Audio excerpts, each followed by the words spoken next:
जी। प्रभु, आप जिस पर कृपा करते हो वही विजयी होता है और उसी के यश तीनों लोकों में उजागर होता है। सो हे प्रभु, आज आपकी कृपा से हमारे सारे मनोरथ सफल हुए। ले आया, रट्टा तो नहीं मारता था, पढ़ लेता था, दिमाग में बैठाता था, ये है ये है ये है ये है। तब यही करेक्टर फिर आता है कि जब राम वनवास हो जाता है, दशरथ जी की मृत्यु हो जाती है, रात 2 बजे मुझे उठवाए थे नींद में से। अच्छा। बोले उठा लाओ पंडित जी को, जो करेक्टर किया था श्रीधर, यही करेक्टर को वहाँ हाईलाइट होगा।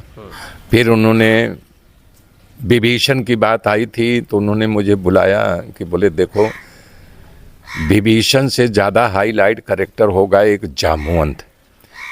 वो ब्रह्मा जी का मानस पुत्र था, बड़ा बुद्धिमान था और भारी भरकम आवाज़ है, और ये करेक्टर आप करो। तो दुख तो हुआ कि चूंकि विभीषण का मुंह दिखेगा, मेरा मुंह नहीं। बोले नहीं, आप परेशान मत हो, आप हाईलाइट हो जाओगे, हमारी राय मान लो। अयोध्या में अब तो राम मंदिर का प्राण प्रतिष्ठा होने वाली है 22 जनवरी को। उसका निमंत्रण आपको पहुंचा है कि नहीं पहुंचा है अभी तक? अब निमंत्रण तो नहीं पहुंचा है, आशा तो मैं भी कर रहा हूं कि हमें भी बुलाया जाए। नमस्कार, भारत कवरेज न्यूज में आप सभी का स्वागत है। दोस्तों, 80 के दशक में रामानंद सागर द्वारा निर्माण किया गया था, निर्माता थे रामायण, जो कि दूरदर्शन पर प्रसारित होता था और गांव में, शहरों में बहुत ज़्यादा देखा जाता था। गांव में भीड़ इकट्ठा हो जाती थी और रास्ते सुनसान हो जाते थे जब उस समय जो है एपिसोड चलता था। तो ऐसे में हमारे साथ पंडित जी हैं जो जामवंत का रोल किया था, पंडित राजशेखर उपाध्याय जी हैं। इस समय मेरी मौजूदगी जो है भदोही जनपद के सुरियावा के हरिहरपुर गांव में है। पंडित जी का ये आवास है और कुछ किरदार ऐसे हैं जो पर्दे के पीछे छिपे रह गए, चाहे वो राम थे, सीता थे, लक्ष्मण थे, हनुमान थे, इनकी पहचान हो गई। लेकिन जो जामवंत का रोल था, एक मुखौटा के वजह से पंडित जी की पहचान उतनी उजागर नहीं हो पाई। लेकिन पंडित जी इसमें इनका जो रोल था, अगल बगल द्वारा या और भी धीरे धीरे जो न्यूज़पेपर पे या चैनलों पे आया तो हमें भी पता चला कि पंडित राजशेखर उपाध्याय जी भदोही जनपद के हरिहरपुर के हैं। तो ऐसे में मैं उनसे मुलाकात करने आया हूँ, उनसे ढेर सारी बातचीत होगी। इस समय जो है अयोध्या में 22 तारीख को राम जन्मभूमि पे मंदिर जो बन रहा है उसकी प्राण प्रतिष्ठा होनी है। देश भर से लोगों को आमंत्रण मिला है, निमंत्रण मिला है, लोग पहुंच रहे हैं। तो ऐसे में पंडित जी से हमारी बातचीत होगी कि क्या उनको निमंत्रण मिला है कि नहीं, फिर उनकी जर्नी कैसे शुरू हुई, जो है ये रंगमंच पे, टीवी पे कैसे आए, ये कैसे रामायण में ढेर सारी होगी। पहले तो स्वागत है हमारे चैनल पर पंडित जी आपका। मेरे मित्रों, भारत कवरेज न्यूज़, सच की ताकत को हमारा बार बार नमन। जय श्री राम। मेरा नाम राजशेखर उपाध्याय, मैं भदोही जनपद सुरियामा स्टेशन से उत्तर एक गांव है हरिहरपुर, ये हमारा रेजिडेंस है, निवास स्थान है, जन्मस्थल है। यहीं से मैं एक्टर बनने मुंबई गया था और सफल भी रहा। ये आवाज़ जब आप लोग देखेंगे तो आप लोगों का जो रामायण उस समय देखा था 80-90 के दौर में, रामायण रामानंद सागर का, वो अपने आप ही पहचान लेगा कि पंडित जी जामवंत का रोल किया था। पंडित जी, ये जर्नी कैसे शुरू हुई, कैसे आप जो है रामायण में हुए, या इसके पहले नाट्य करते थे, क्या करते, थोड़ा सा स्टोरी बताइए मेरे दर्शकों को। एक्चुअल एक मैगजीन आया करती थी, तो मैं 10वीं 11वीं क्लास का स्टूडेंट था, उसमें हीरो हीरोइन के फोटोज छपा करते थे जी। तो उस मैगजीन को मैं छुप के पढ़ा करता था। उसे में अमिताभ बच्चन जी का इंटरव्यू छपा था, लिखा था कि ये इलाहाबाद के रहने वाले हैं जी। और मैं फिल्में भी बहुत देखा करता था छुप छुप करके, जैसे राजेश खन्ना की मैंने दुश्मन 27 बार देखी थी। अच्छा। और अपनी सोने की अंगूठी को बेच कर के देखी थी। हमारे पिताजी हमको मारे भी थे कि बताओ तुम इतने फिल्मी हो गए हो, अंगूठी को बेच करके फिल्म देखा। इतनी ललक थी, मतलब एक लगाव हो गया था अंदर कि हाँ, वो वृत्ति जग गई। कितनी उम्र रही होगी पंडित जी? यानी समझ लीजिए 10वीं क्लास का था विद्यार्थी तो 18 साल की उम्र तो रही होगी, नादानियत थी। सन कौन सा रहा होगा? सन समझ लीजिए कि यही 79 के आसपास का रहा होगा। जी, यही गांव से ही? हाँ, बस यही गांव से। अच्छा।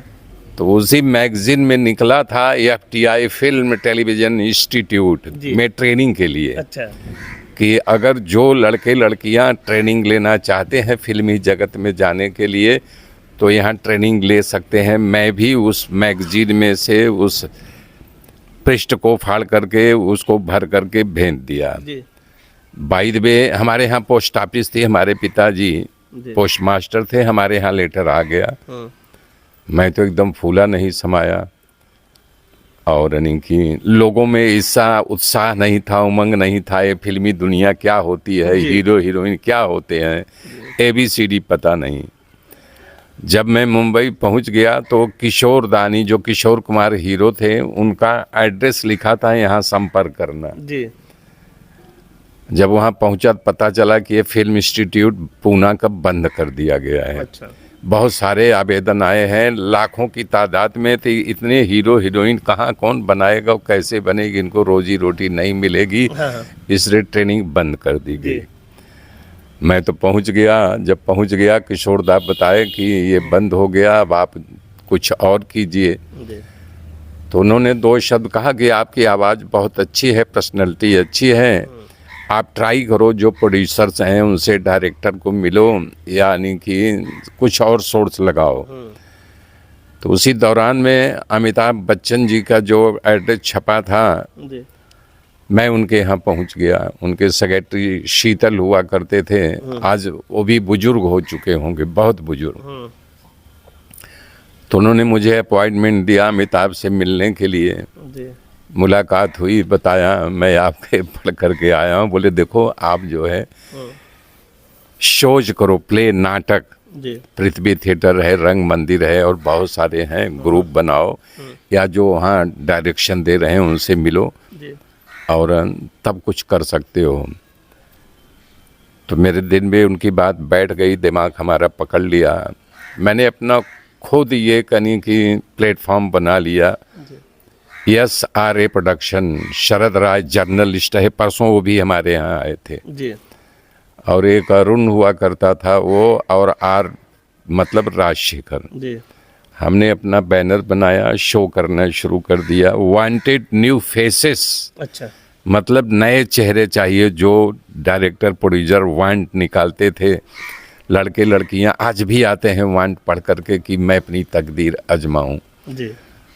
तो उस वहाँ जाने पर उनके साथ यानी कि कुछ त्रासदी होती थी, पैसे की मांग करते थे, गुमराह हो जाते थे, घर द्वार छोड़ के गए हैं, खाए बगैर मरने लगते थे। तो ऐसे ड्रामे में था कि मैं अपने पिता की तिजोरी से 10,000 रुपये लेके, मैं डॉक्टर MBBS का आखिरी वर्ष होता है, बोला यार मैं भी अमिताभ बच्चन बन जाऊंगा। लेकिन भूखमरी फुटपाथ पे आ जाता हूँ। तो यही नाटक के देख करके डायरेक्टर प्रोड्यूसर को बुलाया था, आनंद सागर ने देखा और प्रभावित हुए, उन्होंने मुझे रोल दे दिया विक्रम और बेताल में। अच्छा, विक्रम और बेताल से शुरुआत हुई टीवी पे आपकी? सीरियल, हाँ, पहली सीरियल हमारी थी, राजकुमार का रोल किया था। जी। और अच्छा किया, रिस्पांस मिला, उनके टच में आ गया। तो वही कलाकार जो सब विक्रम बेताल में थे, सारे के सारे कलाकारों को रामायण में चयन किया गया था।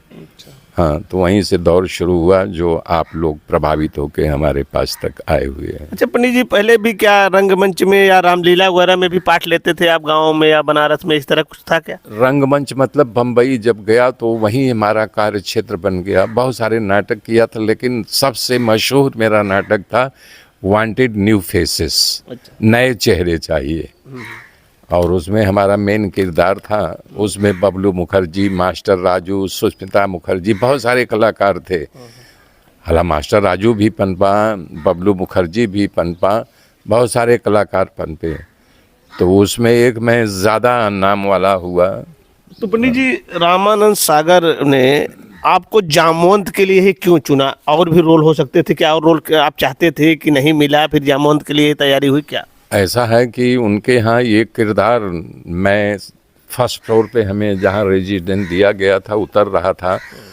कपड़े लत्ते में बहुत बेहतरीन और अच्छे ढंग से धुला हुआ, कांजी किया हुआ खादी का कुर्ता पैजामा जैकेट जैसे ये पहना हूँ। सागर साहब तो परिचित थे पहले ही, बोले इधर आइए आप पंडित जी, ये 14-15 लाइन का डायलॉग है, कट नहीं होगा, स्टार्ट टू एंड बोल पाएंगे। तो मैं यहाँ दिया, बोले पापा जी आप हमें मौका दीजिए, देख लीजिए मैं बोल पाऊंगा कि नहीं। बोले नहीं बोलना है। बोला मैं बोल जाऊंगा। बोले कॉन्फिडेंस में। बोला यस सर मैं कॉन्फिडेंस साथ बोल रहा हूँ, मैं बोल जाऊंगा। ले आया, रट्टा तो नहीं मारता था, पढ़ लेता था, दिमाग में बैठाता था, ये है ये है ये है ये है। सेट पे बुलाए तो डुगडुगी पीट करके प्रचार करना था कि आज राम का राज्याभिषेक होना निश्चित हुआ है। अपने माथे पर सूर्य वंश का राज मुकुट रख करके उनका राज्याभिषेक होगा, लाइन बोल गया। सागर साहब खुश हो गए, बस उनके दिमाग में आ गया, जो मेरे बोलने की शैली और हमारी भाषा से प्रभावित हुए। तो उस कैरेक्टर का नाम रख दिया उन्होंने श्रीधर, जबकि उस कैरेक्टर का नाम कुछ नहीं था, लेकिन उन्होंने नोटेशन रखवा दिया इस कैरेक्टर का नाम श्रीधर रख दो। बोलिएगा। तब यही कैरेक्टर फिर आता है कि जब राम वनवास हो जाता है, दशरथ जी की मृत्यु हो जाती है, रात 2 बजे मुझे उठवाए थे नींद में से। अच्छा। बोले उठा लाओ पंडित जी को, जो कैरेक्टर किया था श्रीधर, यही कैरेक्टर को वहाँ हाईलाइट होगा। 2 बजे रियल डे है, मुझे बुलाया, उठाया गया, मेकअप किया गया, ऑनलाइन बोले ये डायलॉग है, वहाँ सेट पे पहुँच करके मैं बोल गया। तब उनके दिमाग में ये सेट हो गया, नहीं ये कुछ कर सकता है। फिर उन्होंने विभीषण की बात आई थी तो उन्होंने मुझे बुलाया कि बोले देखो विभीषण से ज़्यादा हाईलाइट कैरेक्टर होगा एक जामवंत। वो ब्रह्मा जी का मानस पुत्र था, बड़ा बुद्धिमान था और भारी भरकम आवाज़ है, और ये कैरेक्टर आप करो। तो दुख तो हुआ कि चूंकि विभीषण का मुंह दिखेगा, मेरा मुंह नहीं। बोले नहीं आप परेशान मत हो, आप हाईलाइट हो जाओगे, हमारी राय मान लो। हाँ, क्योंकि मुखौटा उसमें था। हाँ अच्छा, तो मायापुरी में छपा भी था कि ऐसे ऐसे रोल आया। हमारे मित्र हुआ करते थे शरद राय, जर्नलिस्ट, बोले नहीं छापो मत। तब जब जामुन की बारी आई तो मेकअप किया गया, 2-2.5 घंटे यानी कि मेकअप में लगता था। अच्छा। तो मेकअप किया गया और डायलॉग हमारा मित्र रामानंद सागर जी का चीफ असिस्टेंट योगी योगेंद्र जी। तो बोला राज कुछ ऐसा आवाज़ को बना जिससे कि कैरेक्टर हाईलाइट हो जाए जी। तो जो लोग आप सुने हो आवाज़ को, पहला डायलॉग था कि हनुमान जी चले जाते हैं, पता लगा के आते हैं और आकर के प्रभु श्री राम के चरणों पर गिर पड़ते हैं, भावुक हो जाते हैं, राम उनके सर को सहला रहे हैं और कुछ बोल नहीं पा रहे हैं। हनुमान जी बोल नहीं पाते, तब वहाँ जामवंत पहला डायलॉग बोलता है, प्रभु आप जिस पर कृपा करते हो वही विजयी होता है और उसी के यश तीनों लोकों में उजागर होता है। सो हे प्रभु आज आपकी कृपा से हमारे सारे मनोरथ सफल हुए। ये पहला डायलॉग था। और जब टेलीकास्ट हुआ तो प्रभु की ईश्वर की इच्छा थी, उनकी मर्जी थी, कैरेक्टर रातों रात हाईलाइट हो गया था। हाँ पंडित जी, अब तो ये आपका रोल रहा। अच्छा, और रोल की कुछ आशा थी आपको कि और बड़े रोल भी मिल जाते तो करते आप उस रामायण में? इसी से प्रभावित होकर के सागर साहब कई रोल मुझसे करवाए थे। अच्छा। एक यंग एंग्री मैन कैरेक्टर था मकराक्ष। अच्छा। खरदूसर का लड़का रहता है, वो 21 रूप पकड़ करके राम से युद्ध करता है। अच्छा, उसको भी किया है? मुझसे ही सागर साहब ने करवाई। ये भी नींद में से उठा के, रात को कैरेक्टर की जरूरत थी, जबकि दूसरा लड़का बुलाया गया था तो वो बोले नहीं वो पंडित जी बुला के लाओ। तो ये रोल मैंने किया था, ये भी कैरेक्टर हाईलाइट हुआ था। उत्तर रामायण में एक गुप्तचर था आर्य सुमागत, तो आर्य सुमागत का भी कैरेक्टर मैंने किया था। अच्छा, जब उत्तर रामायण में। अच्छा, हाँ। जब ये सब रामायण आ रहा था तो गांव के लोगों को पता चल गया था कि आप ही जामवंत का रोल कर रहे हैं कि नहीं? हाँ हाँ, बहुत पेपरों में 2 पत्रकार थे, अशोक सिंह और एक कृष्णानंद उपाध्याय, दोनों हमारे परम मित्र हैं, आज भी हैं। इन दोनों ने मुझे बहुत छापा था, हाईलाइट किया था उस समय भी। हाँ, उस समय भी। जी। और बम्बई से जो हमारे शरद राय मित्र थे, मायापुरी पत्रिका निकलती थी, मूवी जगत भी आता था, और इसमें उन्होंने बहुत मुझे छापा था। जब रामायण का दौर था पंडित जी, उस समय गांव में लोग देखने के लिए, ऐसे गांव में जिनके यहाँ टीवी बहुत कम हुआ करती थी, जिस गांव में 2-4 टीवी, 1 आध रहती थी, तो भीड़ लग जाती थी। तो इस सब जानकारी आप लोगों को मिलती थी कि इस तरह के लोग देखते हैं बड़ी। यानी स्टूडियो पर सुबह से लेकर के रात तक लोगों का आना जाना लगा रहता था। ब्रेक दे करके कि अरे भाई पब्लिक आई है, उनके बीच में मिला दो। तो सारी पब्लिक ऑडियंस जो है हमारे पास बहुत आती थी, हर कलाकार के पास, लेकिन मेरा मुखौटा नहीं दिखता था, चेहरा न मुखौटे के अंदर था। तो भी वहाँ हमारा गेटअप उतार दिया जाता है कि भाई इनका फिर मुखौटा उतार लो, 1 घंटे के बाद इनको फिर मेकअप कर देना ताकि पब्लिक इसको पहचान ले। बहुत बहुत भीड़ आती थी, अब मैं कैसे बताऊँ आपको, इतनी भीड़ आती थी देखने के लिए। अयोध्या में अब तो राम मंदिर का प्राण प्रतिष्ठा होने वाली है 22 जनवरी को, उसका निमंत्रण आपको पहुंचा है कि नहीं पहुंचा है अभी तक? अब निमंत्रण तो नहीं पहुंचा है, आशा तो मैं भी कर रहा हूं कि हमें भी बुलाया जाए, और नहीं कि अब उनकी महिमा उनके ऊपर है कि वो क्या करते हैं क्या नहीं करते हैं। आशा लगा के मैं भी बैठा हूं कि मुझे भी बुलाया जाए, क्योंकि जामवंत ऐसा किरदार था कि प्रभु श्री राम को भी यानी कि सलाह देता था, और प्रभु श्री राम जी उनके सलाह का आदर करते थे। तो ऐसा सलाहकार था रामायण का जामवंत कि प्रभु श्री राम भी उनका आदर करते थे। कहीं कुछ मलाल नहीं है पंडित जी कि निमंत्रण अभी तक आपको नहीं मिला है? ऐसा क्यों, मलाल क्यों?